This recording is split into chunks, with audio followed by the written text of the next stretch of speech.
views and opinions expressed in this program are those of the participants and do not necessarily reflect the views of BronxNet or the program underwriters.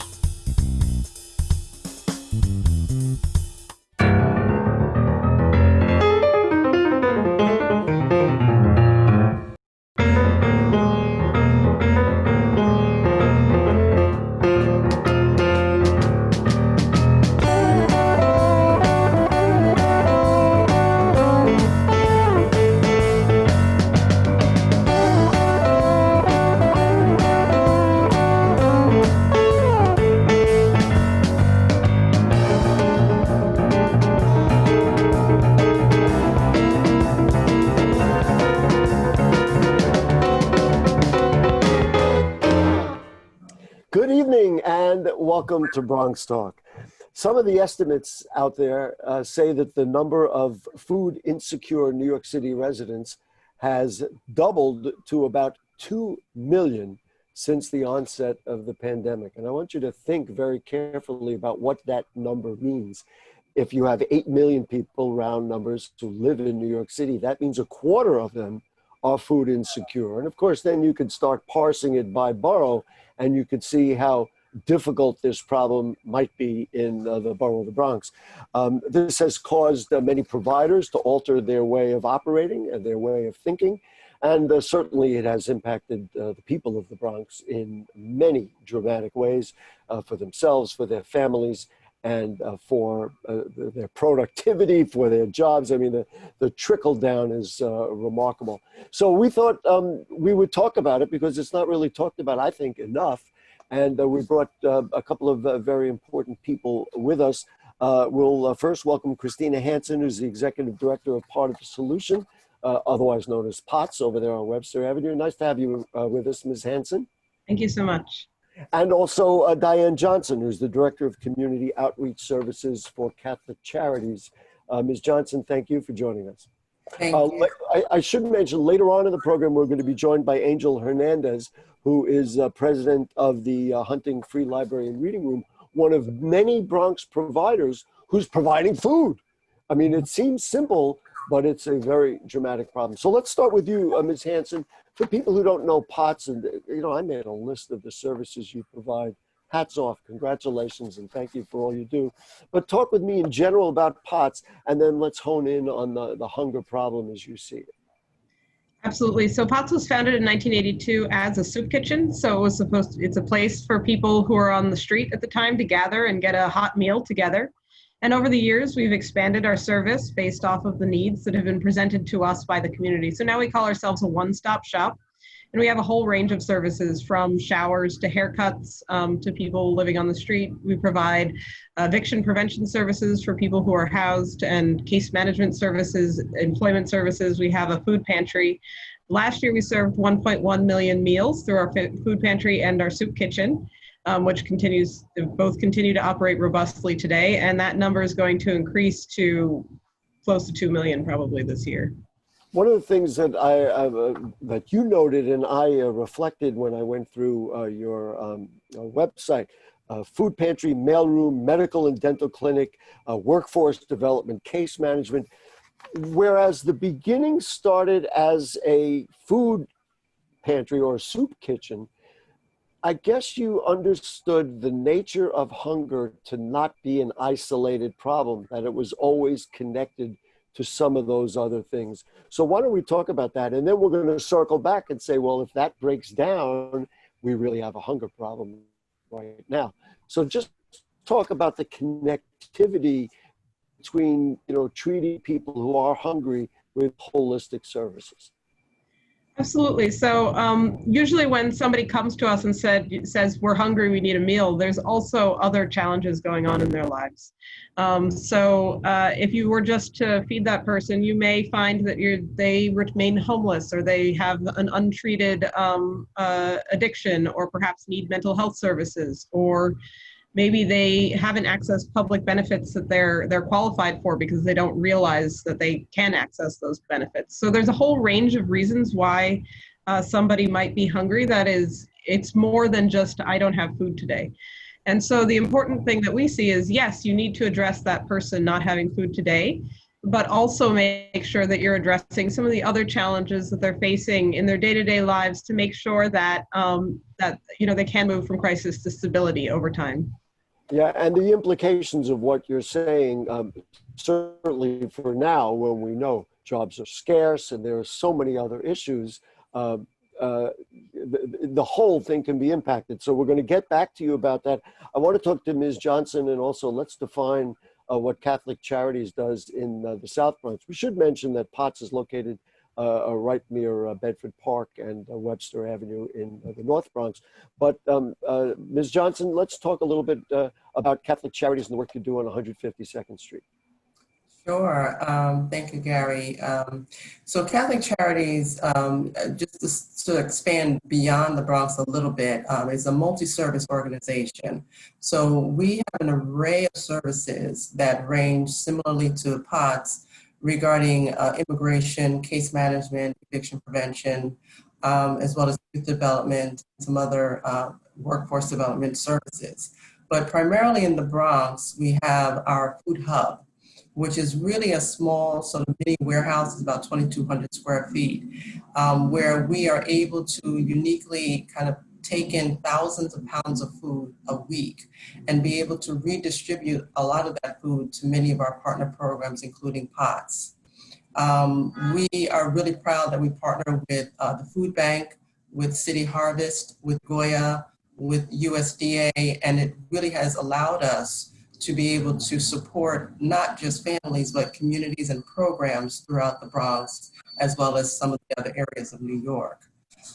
Particularly with the pandemic that came down the pike, we were really positioned to be able to respond quickly because of the storage capacity that we had on hand. I want to ask you specifically about the neighborhood. Now, I mentioned to you before the show, I had been down there every day for a couple of years. And so I saw that the work you did prior to the pandemic, the need just seems to be extraordinary because it was then. I can only imagine what you're dealing with now. Have you been able to keep up, let's say, through May, through June, and now as things are changed a little bit? We were really fortunate that even from the beginning, from March, we had full staff, we had volunteers. We were very fortunate that we did not close our doors to any of the pantries that we directly operate.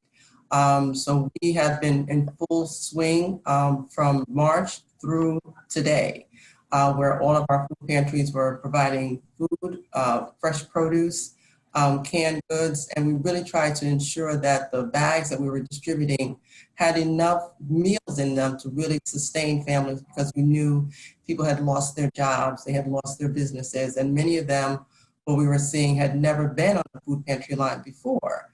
So this was a whole new experience for many people, and we really wanted to ensure that the experience was dignified and it was something that they would not feel ashamed of or stigmatized by.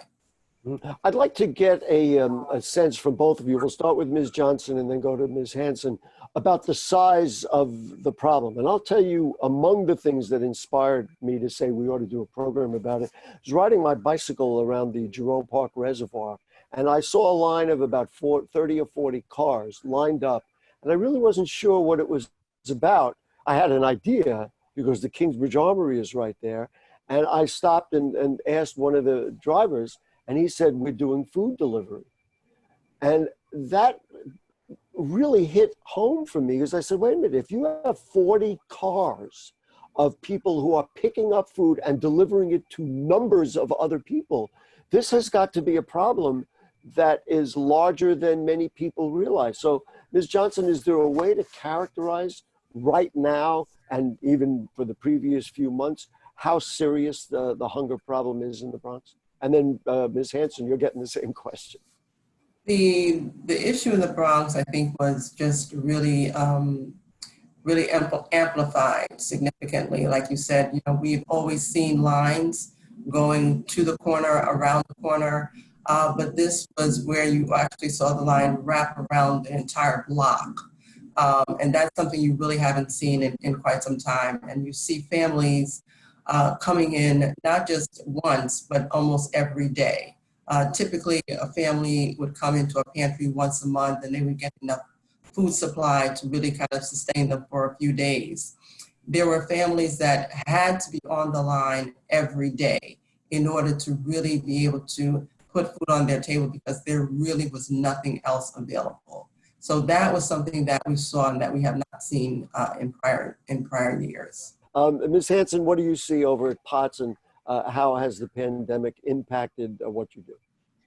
So we saw, after the pandemic started, we saw a very rapid ramp up in the demand for the services again, especially with new clients who'd never come to Potts before.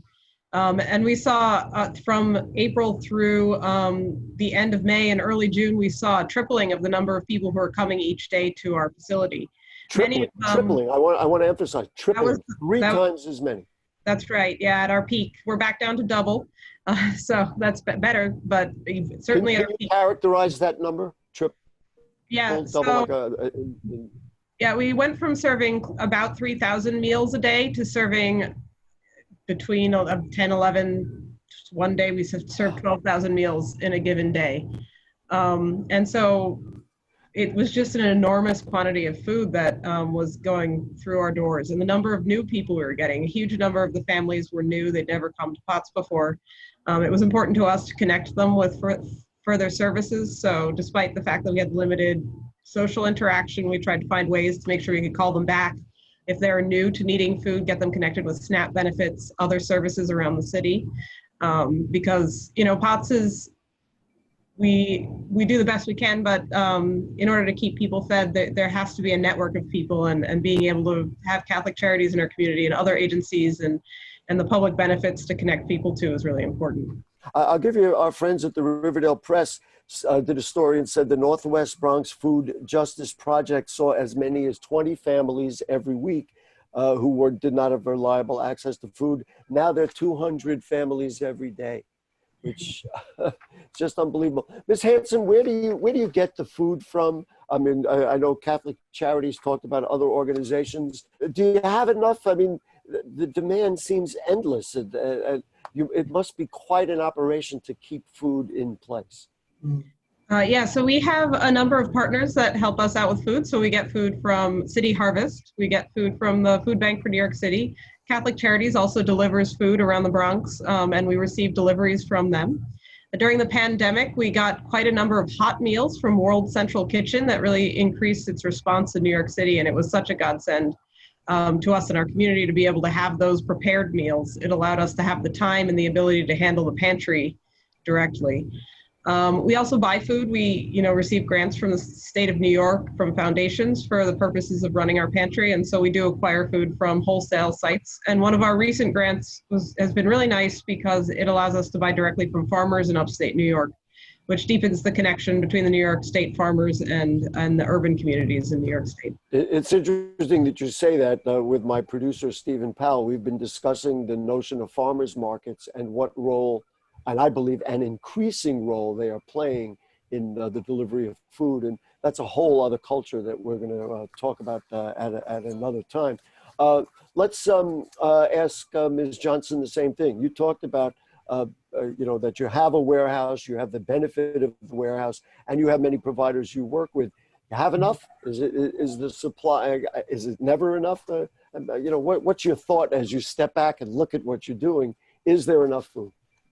Well, I like to say that anybody that came to us with a request, we were able to fulfill that request. One of the unique things that happened during the pandemic was that we were receiving requests from very unusual entities, such as the Peruvian consulate, the Ecuadorian consulate, the Colombian consulate, schools, housing developments.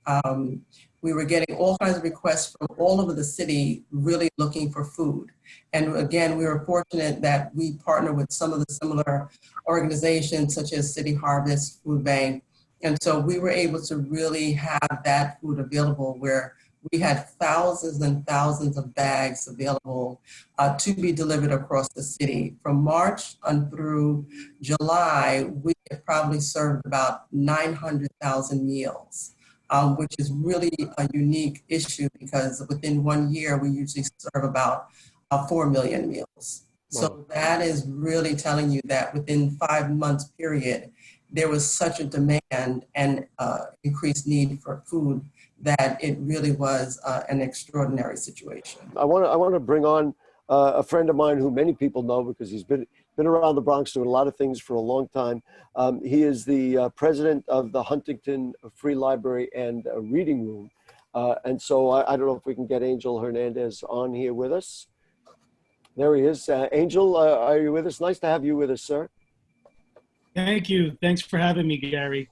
Thank so I was interested when I saw that you had put pictures up of a library, the Huntington Free Library and Reading Room, by the way, one of the most wonderful organizations and facilities in the Bronx. That's an aside for this discussion. But you're also serving food. And to me, it's another way of addressing this and putting our arms around the scope of the problem. Yeah, so friends of mine, we got together. I'm working with an organization called Loving the Bronx. It's run by a good friend of mine named Milka Martel, also Marjorie Velasquez. And we got together and we recognized that there is still a huge food insecurity, especially in the Southeast Bronx. When the outbreak started, you know, I recognized and I saw that there was a lot of food activity in the Southwest Bronx, Mott Haven, Morrisania. And I started wondering what's going on in Westchester Square, what's going on in Castle Hill and in the East Bronx. So I started learning that organizations like the Westchester Bid, they had small little pantries, but they needed help. So here I am, president of this beautiful 129-year-old library at Westchester Square, with ample room to do such an operation. And I thought maybe I can start servicing, maybe I can start giving out food from the library. So since late April, we're up to 30,000 meals that have been passed through the library as a distribution site. So we would get a huge shipment of food and then we would distribute it to smaller organizations that are hosting their pantries throughout the Bronx. Well, starting next week, we're gonna have a full-on pantry. So that means that everything we get at the library, we're gonna immediately service the community around us. So it's gonna be a huge task. Let me just ask you, so you as an individual is one thing. You mentioned two other people, Milka Martel and Marjorie Velasquez. As you know, I know both of them very well. You need a lot more people to handle this. And you're talking about, you know, thousands of meals. Who are these people and how do you make it work? Right. We're working with friends, volunteers that call us and they say, hey, we want to help. We're working with college students, family, anybody that's willing to give us their time and energy to help us out with this great cause. So now we're getting contacted by universities, institutions, and they want to send us more students, which is an amazing thing. So I also get a lot of help from Freemasons. I'm a Freemason myself, and the Masonic community has been helping out as well. You know, one of the pillars of what we do is charity. So we're just depending on the good graces of people that are willing to help. You know, this, and it really, with the dialogue with all three of the people who've been on here, it underscores for me exactly what the problem and solution is. The problem is enormous, but the solution, one thing that Mr. Hernandez talked about was a team of people, of volunteers. One of the things that each of our other providers talked about is, you know, community, bringing people together, working with other groups. I think it's the only way to solve this. Mr. Hernandez, if you would give us, for people who want to volunteer or who need food, who, you know, are in that area, let's talk about how they can get to you. So we have a page on Facebook, Huntington Free Library and Reading Room. Anyone that's interested in volunteering, they can send a message through there. That's been the primary method of getting that communication because, you know, Facebook is a popular platform. And we also get a request from Instagram, and it's through my account or Loving the Bronx. So if you want to find Loving the Bronx or BXAngel78, you would see all the activity happening, and just drop us a note and let us know. You know, if you want to give us an hour, if you want to give us 3 hours, we always need help packing, unloading the trucks. We always need help delivering as well. And one thing that we've been doing is also servicing the Muslim community.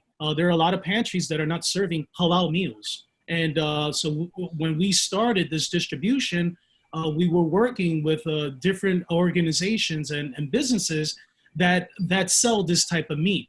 As you know, in the Soundview section, Castle Hill, Parkchester, there's a huge Bangladeshi community. So when we started doing this, that community, they were so grateful for us, and they felt included as well.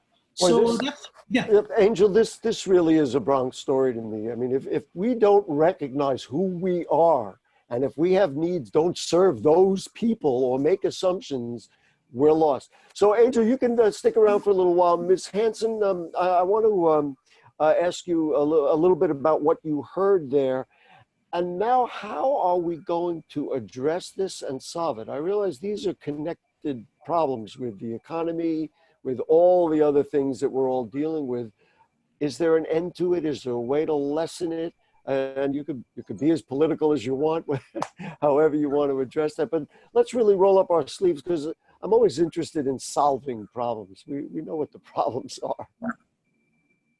Yeah, no, absolutely. So it's food insecurity, as I mentioned, is a huge problem. It's connected to a lot of other things. Right now, the unemployment rate in the Bronx is nearly 25%, which is a shocking number. And as long as it remains that high, the need is going to continue for food. We need to come together as a community, continue to provide the supports that we're providing. Remember our neighbors, do organize with each other the way we can, and then speak to our elected officials about issues around housing costs during this time. What do we think is a solution to the amount of rent arrears that are gathering? People may be not eating because they need to pay their rent, they need to pay their Con Edison bill. So, how much SNAP is the right amount of SNAP for a household? Are we giving people fair amounts of that who are eligible for those benefits to make sure that their children have adequate food?